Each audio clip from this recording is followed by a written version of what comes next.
Muy bien, estamos en esta festividad tan especial de Hanukkah y queremos compartir algunas enseñanzas, algunos mensajes que nos trae la festividad de Hanukkah para los noágidas, para toda la humanidad. En otros años hemos compartido un poco sobre la historia de Hanukkah,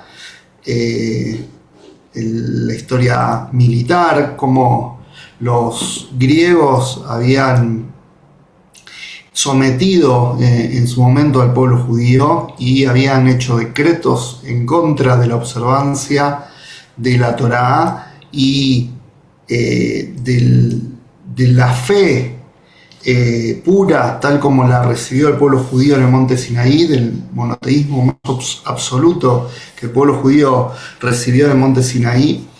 Habían hecho decretos terribles para que el pueblo judío la idea no era que dejaran la Torá, ni que dejaran el judaísmo, ni su identidad judía, sino que la vivieran como cualquier otra creencia o religión, ¿sí? Que no tuviera nada especial y mucho menos algo divino, un componente divino. Recordemos que los eran personas cultas que aspiraban al conocimiento y valoraban el conocimiento. Entonces ellos no querían destruir los libros, destruir la Torá. Lo que querían era comparar y poner de igual a igual la Torá con el resto de las sabidurías que habían en el mundo. Dentro de este contexto, un grupo muy pequeño de personas que no eran personas dedicadas a la milicia, los Macabim, eran una familia que básicamente se dedicaban a la Torá y decidieron emprender una batalla muy desigual, enfrentar a un imperio en aquel entonces, siendo ellos pocos, débiles y gente no preparada para la guerra, enfrentar a un gran imperio fuerte, poderoso, de muchos y entrenados. Y frente a todo pronóstico negativo, ellos lograron vencer con la ayuda de Dios, y este fue el primer milagro de la festividad de Hanukkah, que pocos vencieron a muchos, débiles a fuertes, y eso es lo que conmemoramos en Hanukkah. Segundo milagro fue el milagro de las luminarias, el milagro del aceite, porque bajo este dominio de los griegos, que ellos controlaban al pueblo judío y tenían dominio incluso sobre el templo, ellos impurificaron el templo, llegaron a ofrecer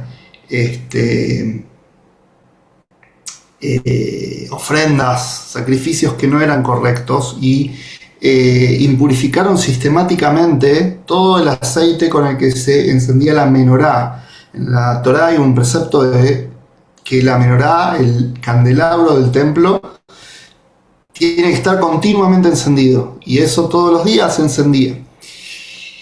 Y había un stock de aceite para eso, un aceite puro que se elaboraba respetando las leyes de pureza que Dios ordenó en la Torá para el encendido de este candelabro, la menorá del templo. Entonces los griegos ingresaron al templo, fueron donde estaban todos los aceites y sistemáticamente impurificaron uno por uno. No rompieron las vasijas, sino que lo impurificaron. ¿El milagro cuál fue? Que cuando los macabeos recuperan el dominio del templo, encontraron una vasija que estaba oculta en un lugar con el sello, con la firma del Kohen Gadol, del sumo sacerdote, que garantizaba que esto estaba en un estado de pureza absoluto, pero este aceite no iba a alcanzar para más que un día, y elaborar aceite nuevo, apto, iba a tardar una semana. Ahí los sabios discutieron: ¿qué hacemos? ¿Encendemos un día y después vemos qué pasa? ¿O ponemos un poquito de aceite todos los días, que sea simbólicamente encendemos, pero no se cumple la mitzvah? Entonces, finalmente, es claro que dijeron, hoy tenemos para cumplir una mitzvah, un precepto, hoy vamos a hacer el precepto. Lo que no podemos, no podemos.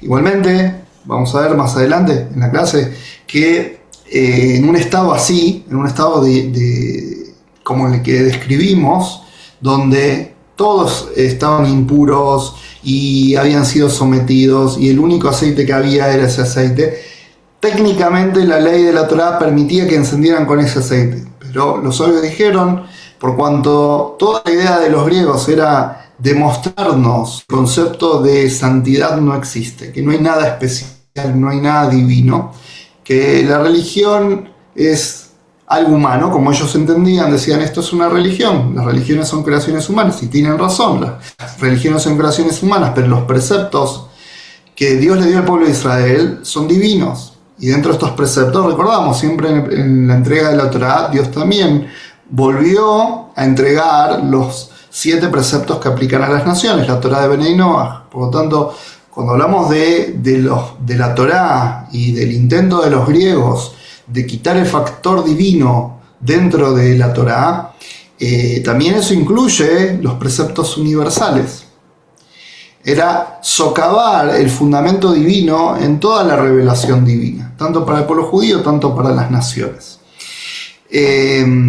Entonces, los sabios dijeron como la intención de haber impurificado el aceite era precisamente demostrar que si encendemos con un aceite impuro no pasa nada. Fíjate, no hay santidad, no hay cosas especiales. No importa si Dios dijo de una manera o de otra, lo hacemos como queremos, con aceite puro o impuro. De la manera que yo quiera lo puedo hacer, no importa lo que Dios dijo, yo lo hago a la forma que yo quiero. Van a ver que no pasa nada, esa era la intención de los griegos. Si no hubiesen roto las vasijas, pero ellos querían que se encienda la menorá. Sigan haciendo todo, pero como sea, hoy con aceite puro, mañana con aceite impuro, no pasa nada. Esto nos hace acordar a las religiones contemporáneas incluso, donde la gente se enfoca en lo que quiere hacer para Dios y no en lo que Dios pidió. O sea, Dios pidió o no pidió, no me importa. Si yo quiero hacer, lo hago a mi manera. Ese es el pensamiento griego. Que no hay algo especial que es como Dios dijo, sino es como yo digo, como yo quiero hacer.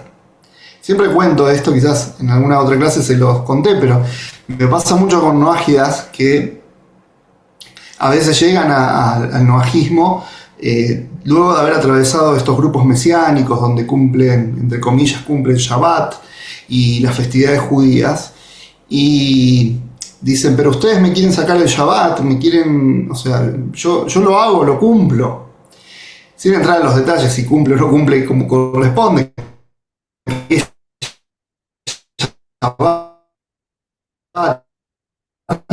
cómo se cumple Shabbat, pero digamos que la persona dice yo, ¿y por qué cumplí Shabbat?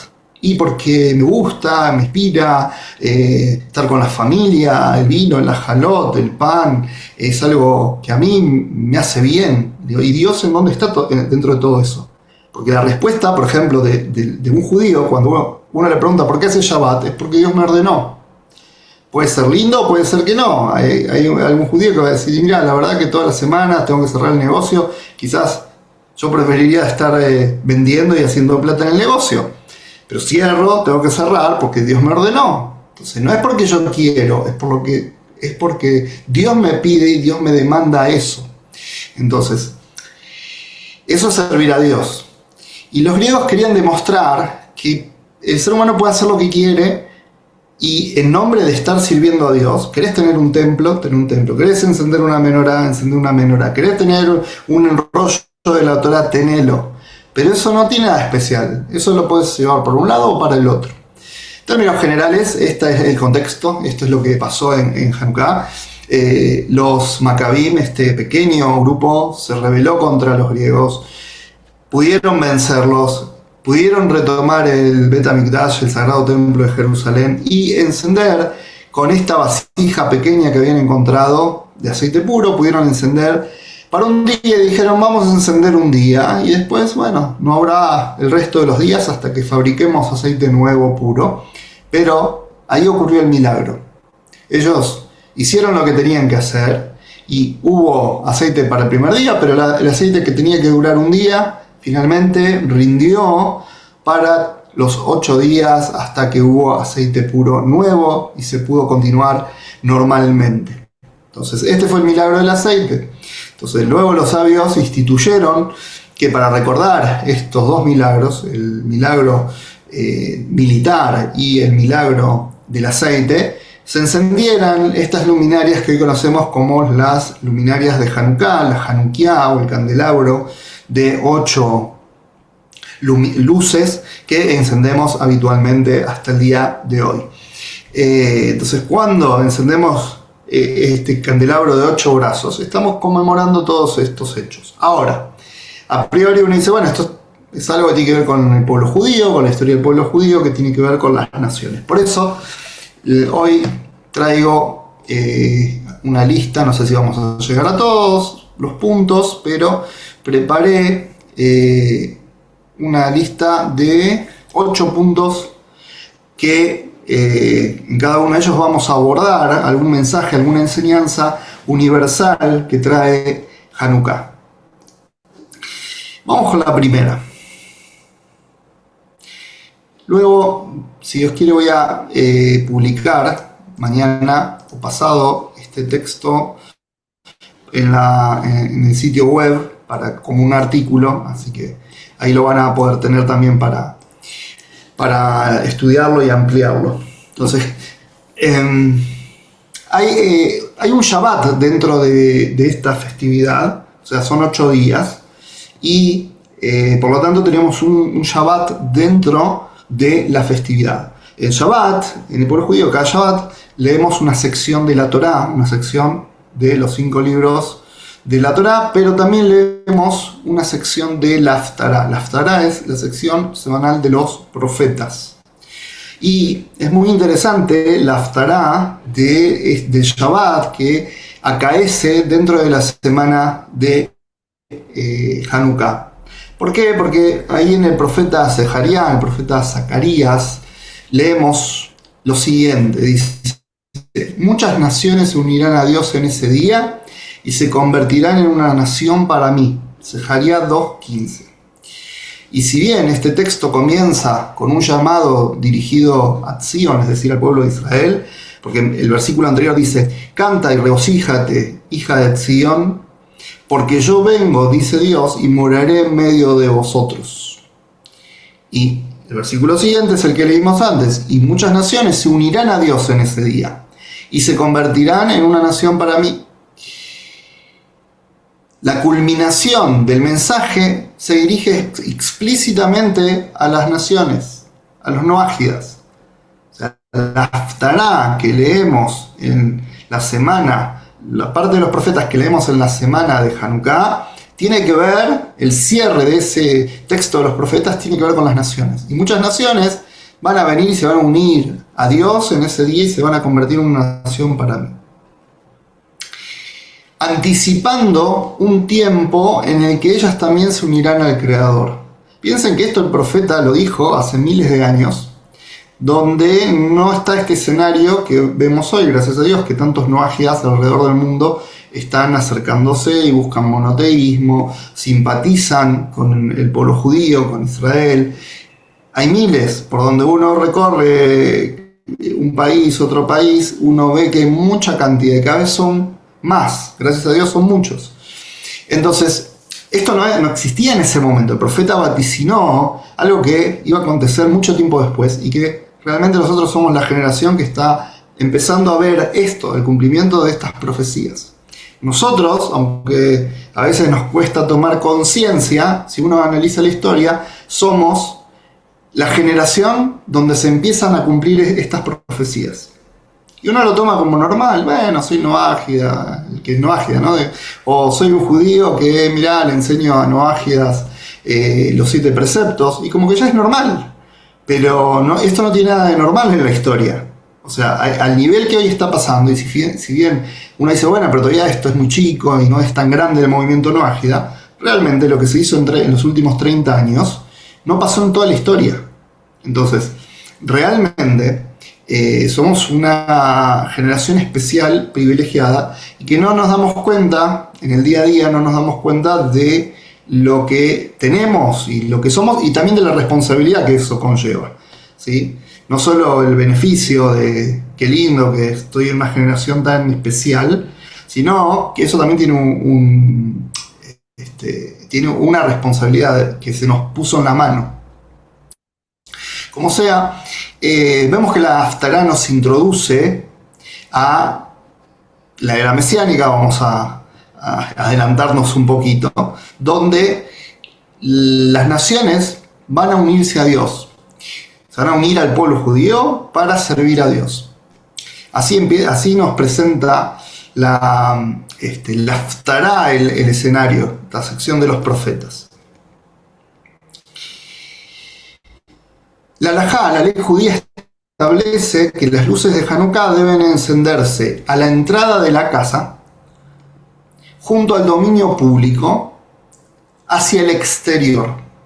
Así dice el Talmud, el Tratado de Shabbat 21b, establece esto, que las luces de Hanukkah, cada judío las debe encender en su casa, a la entrada de la casa, junto al dominio público, o sea, hacia la calle, hacia el exterior, sino que dice encenderlas hacia afuera. Después también la ley judía dice, y si hay peligro afuera, si te persiguen, encenderla adentro. O sea como sea, las tenés que encender. Hay momentos en que la luz, si me están persiguiendo como judío, no necesito exponerme, la puedo encender adentro, pero la sigo encendiendo. La luz siempre está ahí. O sea, el potencial de la luz siempre está, a veces puede expresarse más, a veces puede expresarse menos, pero nunca cesa, esa es la idea, ¿no? Pero bueno, se pone la Hanukkah en la entrada de la puerta, pero hacia el exterior. El objetivo de este encendido no es meramente ritual, esto no es solamente algo que es simbólico y que es un rito, sino que tiene una función espiritual. Transformar la oscuridad espiritual, no la oscuridad física, en luz. Los sabios dicen que no hay mayor luz que aquella que surge de la oscuridad. Una cosa es encender una luz, hay oscuridad, pero yo enciendo alguna luz ahí, yo enciendo otra luz. Está oscuro, pongo un poco más de luz. Pero cuando yo transformo la oscuridad, y la oscuridad deja de ser oscuridad, y se transforma en luz, esa es la virtud más grande. Por ejemplo, cuando yo tengo un enemigo, cuando una persona tiene un enemigo, y ese enemigo me hace la vida imposible, puede ser que yo le gane en algún momento a ese enemigo, porque soy más fuerte, porque tengo más recursos, y llega un momento donde lo puedo sacar de mi vida, no me molesta más. No sé, me mudé, me fui a otro lugar, no sabe dónde estoy, no me molesta, o hice algo, lo amenacé, algo hice, y no me molesta más. Y digo, gané, triunfé. ¿Es una victoria? Sí, es una victoria. Pero una victoria más grande es cuando a ese enemigo lo puedo transformar en mi amigo y en mi aliado. Donde transformo su odio, su enemistad, en amistad, en cariño, en amor. Esa transformación es un milagro mucho más grande. Es una victoria mucho más grande.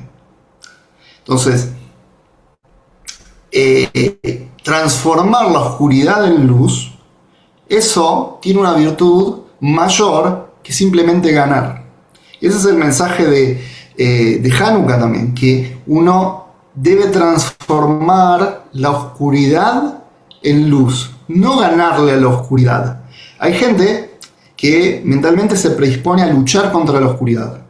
Nosotros no luchamos contra la oscuridad, porque la oscuridad no es una entidad en sí misma. La oscuridad es falta de luz. La luz es algo. La luz es algo que puedo de alguna forma medir, experimentar, pero tiene velocidad. O sea, hay características que me dan a entender que es algo que es muy intangible, pero hay cualidades. Ahora, la oscuridad es falta de luz. Entonces yo no, si invierto mi energía en luchar contra la oscuridad, lo que estoy haciendo es gastar energía en algo no existente. Por eso la oscuridad básicamente no se la combate. La oscuridad hay que iluminarla y hay que transformar la oscuridad en luz. Por eso nuestro trabajo siempre es iluminar. Nuestro trabajo no es pelear con la oscuridad. Pelear con la oscuridad es una trampa, porque pongo mis energías en algo que no va a tener resultado. Entonces, cuando la oscuridad acecha, lo que tengo que hacer es encender más luz, avivar el fuego que ilumina. No tengo que otra enseñanza muy fuerte que nos trae Hanukkah. Si en tu vida tenés momentos de oscuridad, no luches con la oscuridad. Poné luz. Por ejemplo, con las enfermedades, Dios libre, hay dos caminos a seguir. Un camino a veces es tratar la enfermedad, pero hay otro camino que también es fortalecer los órganos sanos que están alrededor de la enfermedad. O sea, son dos formas de ver la solución al problema. Entonces, en la vida nosotros tenemos constantemente esta disyuntiva de cómo enfrentamos nuestras propias oscuridades, nuestros desafíos, nuestros problemas. Lo que hay que hacer siempre es incrementar la luz. Entonces, cuando pasamos a través de momentos de oscuridad, tenemos que aumentar nuestra dosis de luz y automáticamente la oscuridad va a disminuir, va a cesar.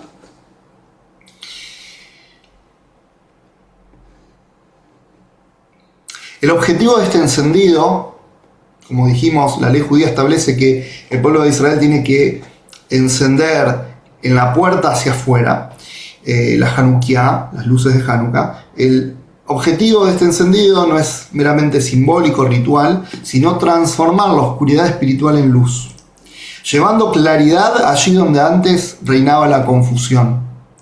La luz de Hanukkah no está pensada para permanecer encerrada, sino para proyectarse hacia el espacio público, hacia el afuera. En este sentido, la profecía dice: muchas naciones se unirán a Dios. El resultado de expresar la luz hacia afuera, hacia la calle, es que muchas naciones se van a unir a Dios. Esto no describe únicamente un acontecimiento futuro, sino un proceso. La progresiva alineación del mundo con la voluntad del Creador. Entonces, esto que el profeta está diciendo no es que en un segundo todas las naciones mágicamente van a alinearse con la voluntad divina, sino que nos está hablando de un proceso. Iluminar implica conquistar la oscuridad y transformarla. Por eso uno de los mensajes también que nos traen las luces de Hanukkah es que cada día se va encendiendo una luminaria adicional. El primer día una, el segundo día otra, y así se van sumando. ¿Para qué? Para darnos a entender que lo que ayer estaba bien, lo bueno que hice ayer, la luz que tenía ayer, para ayer estaba bien, perfecto, pero hoy no alcanza. Hoy necesito una dosis mayor. Si ayer encender 3 y cada día tengo que ir sumando, no puedo parar, no puedo estancarme. Como dice en Pirkei Avot, que en cuestiones de Torah, el que no avanza, retrocede. Si no estoy avanzando, estoy retrocediendo. No hay punto neutro. O sea, es un switch de 2 puntos, no de 3. O avanzo o retrocedo. Entonces, en las cuestiones de espiritualidad, las cuestiones que tienen que ver con nuestra relación con el Creador, siempre tenemos que aumentar y no disminuir. Uno puede decir, bueno, hasta acá estoy bien, hasta acá este es mi punto, acá llegué. El día que uno dice, hasta acá llegué, acá está bien, ese es el primer escalón hacia abajo. Entonces uno siempre tiene que esforzarse, y no decimos que es fácil, sino que cuesta. Hay que siempre subir la vara, siempre subir un peldaño más, para poder llegar a donde tenemos que llegar. La Torá enseña que las naciones tienen un camino propio y sagrado, que es el código noágida. Los mandamientos dados a los descendientes de Noaj, esto es el código noágida, los 7 preceptos universales. Cuando los pueblos del mundo viven de acuerdo con estos preceptos, reconociéndolos como voluntad divina, se cumple en la práctica el sentido profundo de la profecía de Zacarías.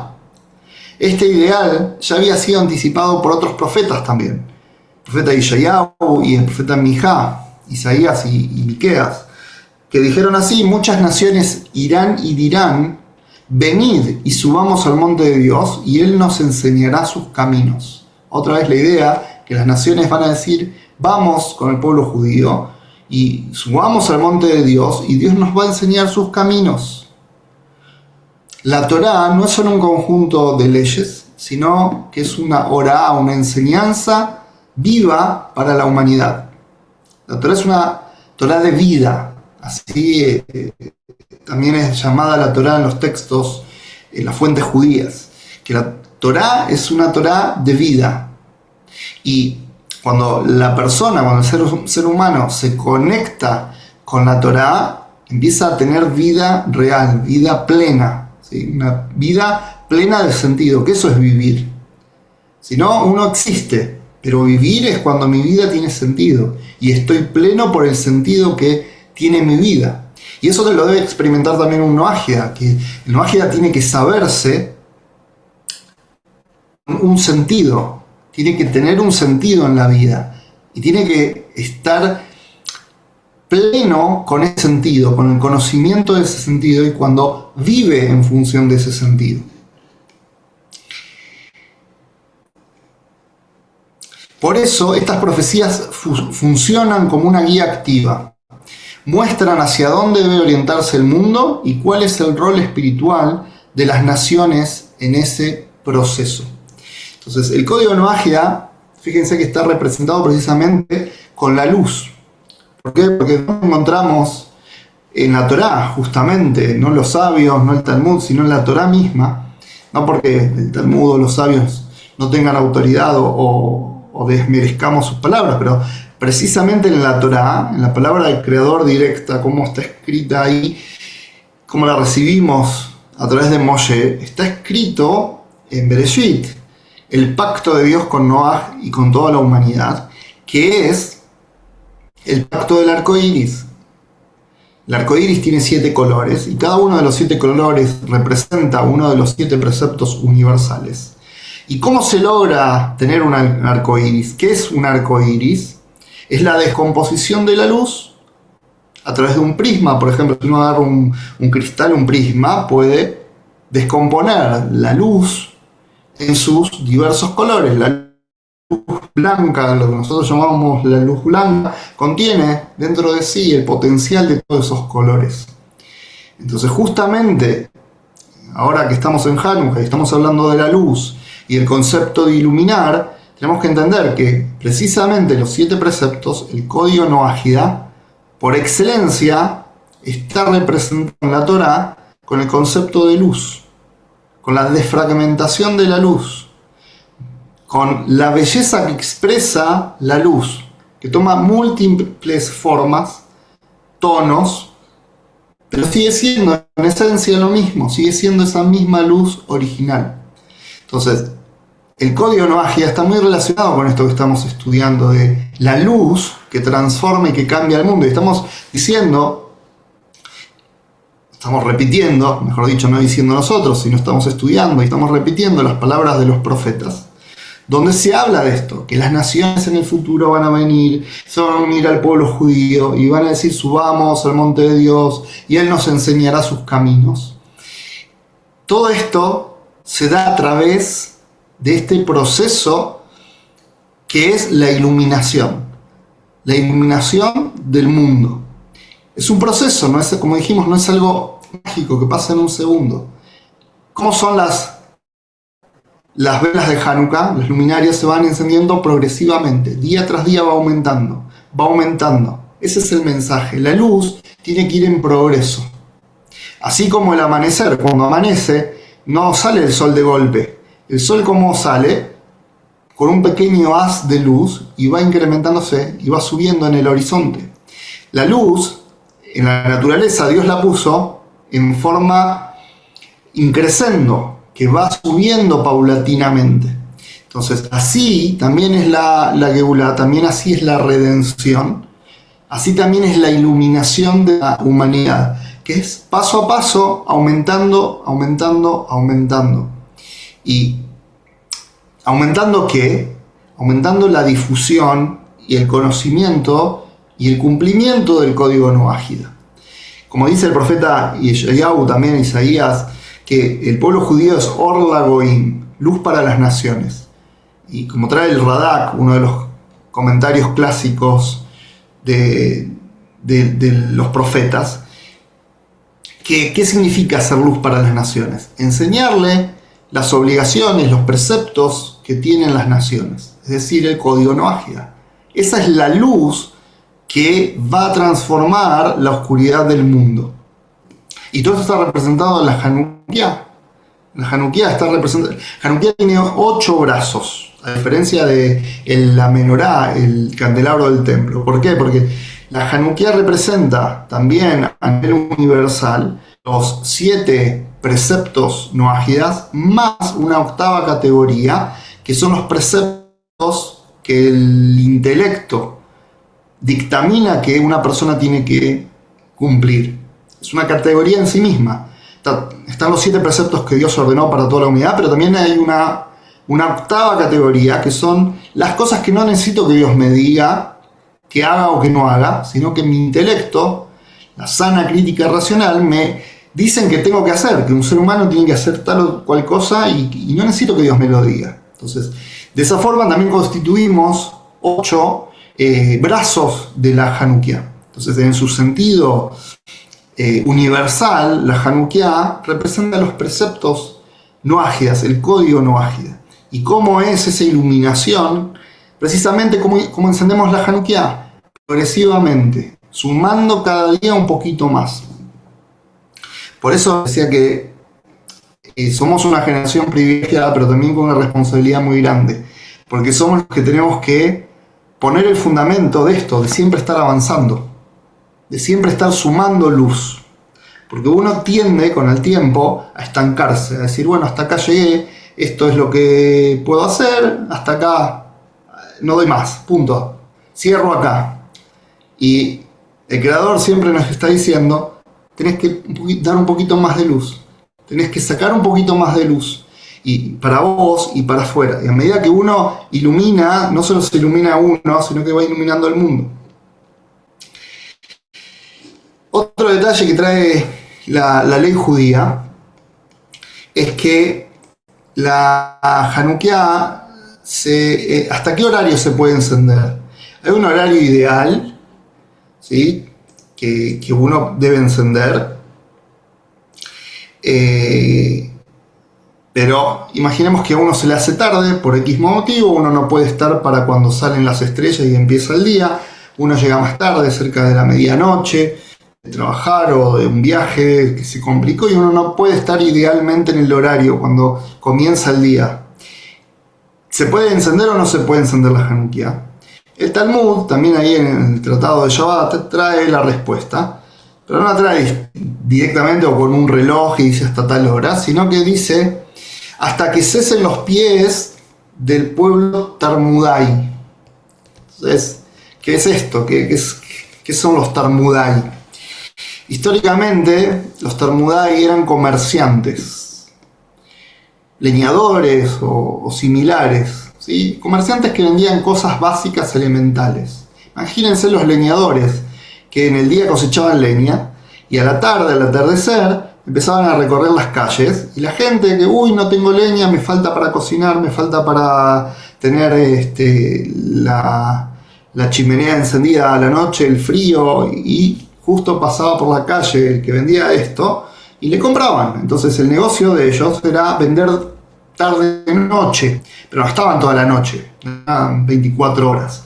Era quizás hasta la medianoche, un poquito más, menos, pero había como un horario, había un par de horas que ellos estaban caminando y vendiendo. y permanecían en la calle más tiempo que el resto ya estaba en su casa, ellos estaban dando vueltas todavía en la calle. Incluso después del anochecer ellos estaban en la calle. Mientras ellos seguían allí, aún había a quien iluminar. Entonces, ¿qué quiere decir? La Hanukkah, el pueblo judío la tiene que encender mientras los Talmudai están dando vueltas todavía. Mientras haya uno de estos dando vuelta, todavía podés encender, es el horario de encender. ¿Por qué? Porque todavía hay a quien iluminar. Mientras haya un Talmudai de estos en la calle, todavía hay trabajo por hacer, todavía hay que iluminar. Entonces la obligación de encender la Hanukkah, de encender la luz hacia afuera, es mientras todavía hay alguien dando vuelta. Y ahora vamos a ver una enseñanza increíble de esto, que dice así: en un plano más profundo, la tradición vincula el término Talmudai con rebelión. O sea, la palabra Talmudai, los sabios dicen, está relacionada con rebelión, ya que la palabra Talmud tiene las mismas letras que la palabra Moredet, rebeldía. Si cambio el orden de las letras, en vez de Talmud tengo Moredet. ¿Qué es Moredet? Rebeldía. Entonces puedo leerlo así al texto, que ¿hasta qué momento puedo encender la Hanukkah, la luz de Hanukkah? Y mientras haya rebeldía en el mundo, todavía hasta ahí tengo que encender la Hanukkah. Simbolizando la resistencia del mundo a la soberanía divina, eso es la rebeldía. La rebeldía es que el mundo dice, no quiero reconocer que hay un creador. Como los griegos, con sofisticación, diciendo, no, nosotros somos cultos, inteligentes, pero que hay un Dios especial, que es el único. No, cada uno que crea en lo que quiera, que cada uno se autoperciba como quiera, que piense lo que quiera. Entonces, como vemos ahora, la otra vez veía una persona que salía en las redes sociales hablando sobre hacer una versión, Baruch Hashem, gracias a Dios, de la Biblia cristiana, no de la Biblia judía, pero de la Biblia cristiana, que decía que quería hacer una versión con lineamientos de género, o sea, cambiar las historias para que haya como una inclusión, ¿sí? Para gente que se autopercibe de diferentes formas. Entonces, de repente, poner a alguno de los apóstoles que era gay o, no sé, o era mujer o lo que fuera. Bueno, eso es Grecia. Eso es Grecia. Por eso cuando hablamos de Grecia, no hablamos de Grecia histórico, sino de un pensamiento, de una forma de ver el mundo. Y eso permanece. Así como todos los reinos, todos los imperios que la Torá menciona, los profetas mencionan, por algo lo mencionan, porque no es solamente el imperio étnico y geográfico, sino que es una situación espiritual, una forma de pensar y de interpretar el mundo. Egipto, Babilonia, Grecia, Roma, son Asiria, son diferentes exilios, son diferentes imperios, que cada uno representa una filosofía distorsionada, una visión distorsionada de la creación y del mundo, y de Dios en definitiva. Entonces, los Talmudai representan esto, representan la rebeldía, aquello que no se quiere someter a la soberanía divina. Y de esto hoy vemos gente que dice, no, soy ateo, no me hables de Dios, de nada, no quiero saber nada. Otros que inventan su propia religión, cada uno defendiendo lo que le parece. Al estilo griego, bueno, en todo caso yo tengo mis creencias, yo te respeto, vos respetame, de igual a igual. Todo es lo mismo. Esa era la mentalidad de los griegos y hoy sigue estando. Por eso la lucha, la batalla de los macabín, de los macabeos, sigue siendo nuestra batalla, que es la batalla de la identidad. Pero la identidad no del yo soy como persona, como individuo, la identidad que Dios nos dio. al judío como judío y al no ágida como no ágida. El no ágida tiene un pacto, tiene preceptos, tiene una conexión con el Creador. Y también frente a estas ideologías que invaden el mundo, también el no ágida tiene que presentar una batalla. En diciembre, en este mes, creo que siempre hablamos que es uno de los meses donde el no ágida tiene más pruebas y batallas que librar que en todo el año. ¿Por qué? Porque tiene que defender su identidad, por las festividades paganas que vienen, por las invitaciones, por todo lo que conlleva esta etapa del año. El no ágida también tiene una lucha de identidad. Y Hanukkah nos enseña esto, que tenemos que estar fuertes y luchar por nuestra identidad, y luchamos con la luz. No peleamos contra la oscuridad, sino que encendemos la luz. Justo hoy una alumna hace muchos años me manda fotos de una actividad muy linda, ella tiene su empresa, y me había hecho unas preguntas. Ya todos los años estamos trabajando esto, pero cada año lo hace mejor, y la verdad que me trajo mucha alegría, que me envió fotos de una actividad que hizo en su empresa. En todas las empresas acostumbran a regalar cajas navideñas y regalos por fin de año, etc. Entonces, hace varios años, cuando se presentó esta situación, que la gente reclamaba, ¿por qué no nos dan cajas navideñas y no nos hacen una comida y un brindis por estas fiestas?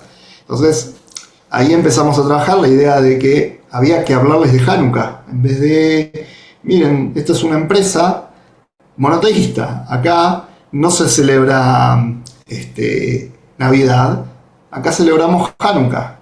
Entonces, no es que no le das nada, no es que le quitas todo, pero le estás dando lo correcto. Entonces me mandó fotos hoy de las tarjetas que hicieron, explicativas de Hanukkah, y lo que le dieron de regalo, y la comida que hicieron, todo, y le explicaron que era Hanukkah, y le hicieron celebrar Hanukkah a la gente. Y la gente contenta, recibiendo sus regalos y saludando. La verdad que es algo muy positivo. ¿Por qué? Porque es una forma de influenciar que llega mucho. ¿Por qué? Porque no es tratar de convencer a la gente de algo, sino mostrarle, mira, esto es lo que nosotros celebramos, esto es lo que nosotros somos, y te lo compartimos. Con un regalo, con una comida, con una brajá, con una bendición.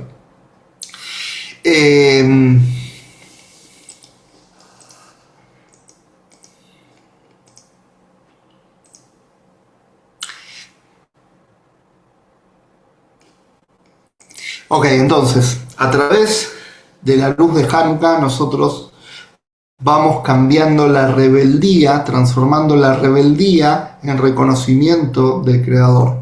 Hanukkah nos enseña que esto es posible, y que precisamente la luz de Hanukkah es para llegar a ese nivel más bajo, porque uno dice, no, yo tengo que llegar al que está receptivo, tengo que llegar al que quiere, al que busca. Pero Hanukkah nos enseña que incluso a los rebeldes les va a llegar la luz. La luz de Hanukkah tiene la fuerza de transformar la rebeldía más absoluta. Entonces, a los rebeldes no hay que tampoco combatirlos en la lucha, sino hay que iluminar. Cuando uno ilumina, incluso puede transformar la rebeldía en apoyo, en adhesión. Como dije al principio, uno puede tener un enemigo y uno lo puede ganar, lo puede aplastar. Pero algo más grande es que cuando yo transformo a ese enemigo en amigo, en aliado, que en vez de estar en contra, ahora está a favor mío. De esta perspectiva, la difusión del código Novágida cumple una función comparable a la luz de Hanukkah. Reduce la rebelión, aporta orden moral y prepara al mundo para un estado de mayor reconocimiento del Creador. Las luces de Hanukkah señalan un proceso de transformación gradual. Cada acto de justicia, cada rechazo a la idolatría, cada vez que uno hace un acto de justicia, o sea, tzedakah, ayuda a alguien que lo precisa, con comida, con vestimenta, con cuidado, con lo que sea. Cada vez que uno rechaza la idolatría, cada vez que lo invitan a participar de la idolatría y dice no, hoy no participo, cuesta, pero el Noahide se pone firme y dice: esto es lo que soy, esta es mi identidad. Cada compromiso con los principios noágidas contribuye a que el mundo se acerque a la visión profética de que muchas naciones se unirán a Dios. El resultado de nuestro esfuerzo, del esfuerzo de cada noágida, en decir no, en hacer un esfuerzo en tzedaká, en cada acto que hace el noágida, lo que está generando es luz. Está aumentando la luz en el mundo.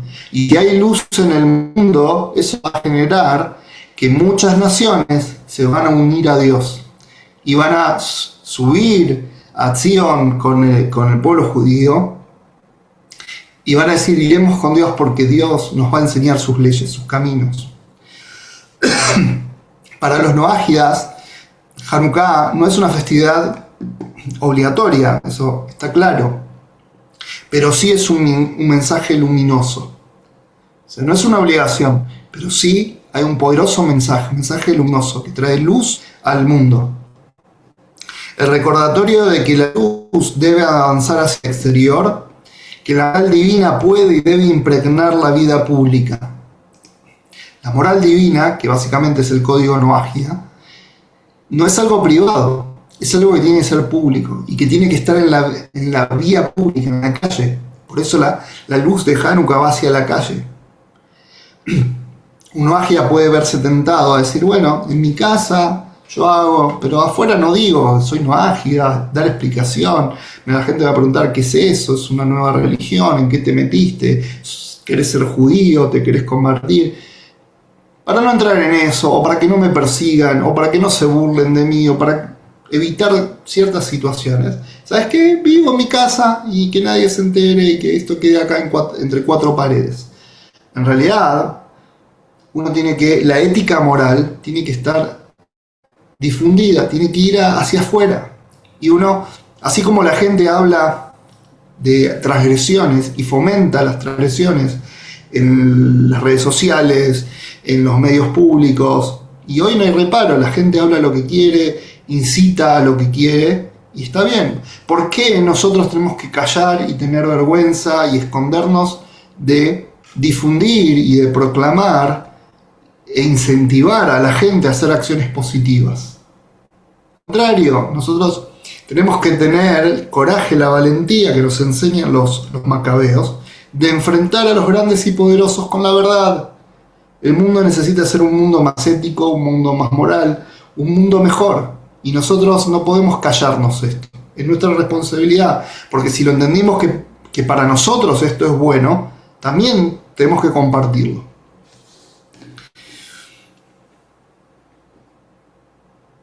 Entonces Hanukkah nos trae este mensaje luminoso, que la luz debe avanzar hacia el exterior, que la moral divina puede y debe impregnar la vida pública, y que el mundo se prepara paso a paso para una era de mayor claridad espiritual. En ese sentido, cada noágida que vive conforme a su código sagrado, al código de los 7 preceptos universales, se convierte en parte activa de esta luz que hace cesar los pies de los Tarmudai, de los rebeldes, y acerca a la humanidad a su propósito final.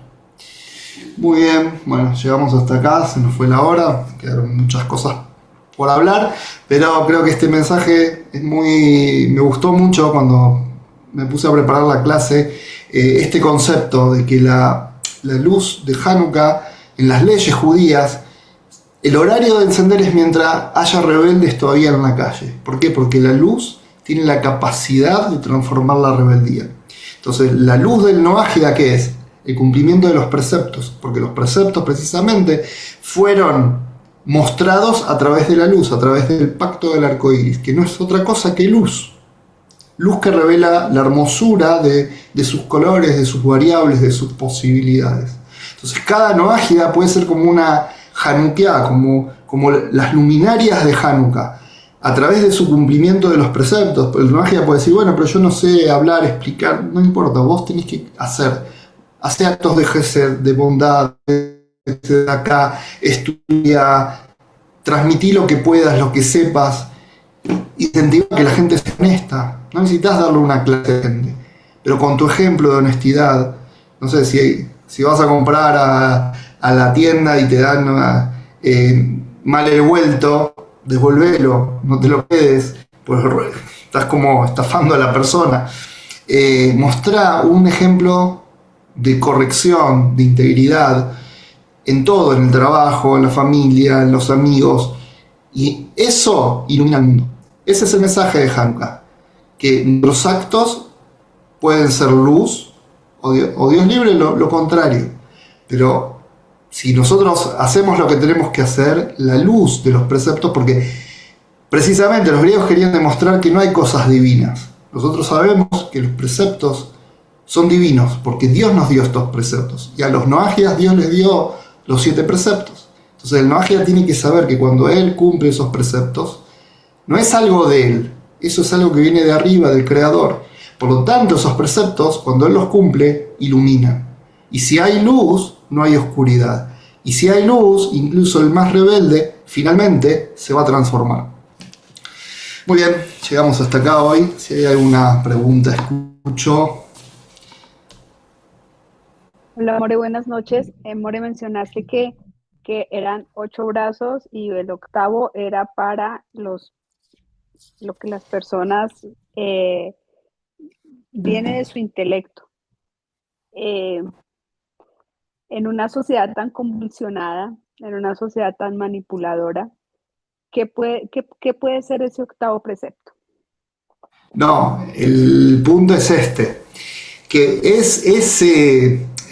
esa categoría de los preceptos, obligaciones racionales, es de una persona que estudió y cumple los 7 anteriores.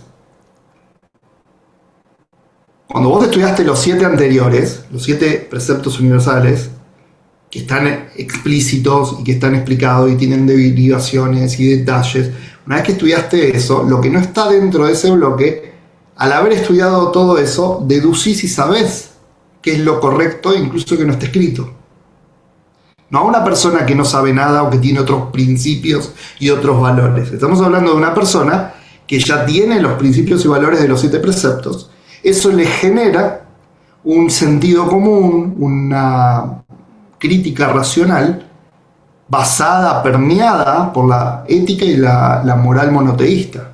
Obviamente que si vas a agarrar a alguien de la calle, te va a decir cualquier cosa de su cabeza. No estamos hablando de ese caso, estamos hablando del noagia que observa y que cumple. Vale, More, muchas gracias. ¿Alguien tiene más preguntas?